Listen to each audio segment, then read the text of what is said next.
नमस्कार. स्वागत आहे तुमचं आपल्या मराठी यूट्यूब चॅनलमध्ये, ज्याचं नाव आहे फ्लॅश खबर मराठी.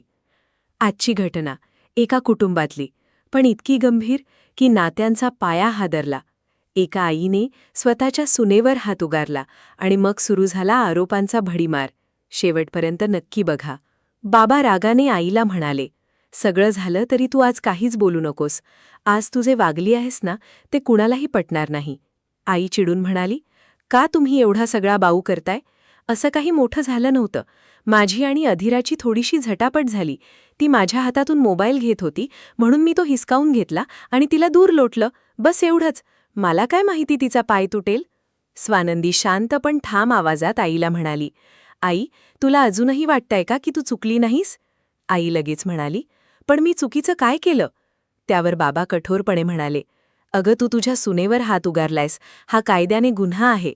आणि राजवाडे कुटुंबाला जर कळलं की त्यांच्या लहान बहिणीला इतकी दुखापत झाली आहे, तर ते काय करतील याचा तू विचार केलाय का?" आई नाराज होऊन म्हणाली, "तुम्हाला सगळीकडे माझीच चूक दिसते का?" स्वानंदी ठामपणे म्हणाली, "हो, कारण आहे तुझीच चूक. आई, कधीतरी मान्य कर ना." स्वानंदी पुढे म्हणाली, "आई, आज जे तू वागली आहेस ना, ही काही पहिली वेळ नाही. तू आधीही काकूंसोबत मिळून अधीराचा संसार मोडण्याचा प्रयत्न केला होतास. कित्येक वेळा तू आमच्या घरी आलीस आणि अधीराला दोष देत बसलीस. तुझ्या वागण्याला कंटाळूनच अधीराने वेगळा राहायचा निर्णय घेतला होता."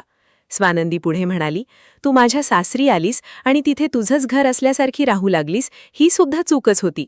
तुला काहीच कळत नाही का यातलं?"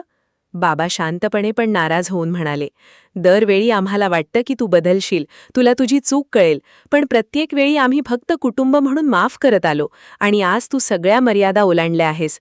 तेवढ्यात नंदू म्हणाला, "जाऊ दे स्वानंदी, या बाईने या घराच्या सगळ्या मर्यादा ओलांडल्या आहेत. स्वतःचं वागणं सुधारावं, आपली चूक समजून घ्यावी, एवढी साधी माणुसकीही आता हिच्यात उरलेली नाही." आई रागाने म्हणाली, "ठीक आहे, मीच चुकीची आहे. माझ्यात माणुसकी नाही. सगळे गुन्हे मीच केले आहेत. आता खुश ना?"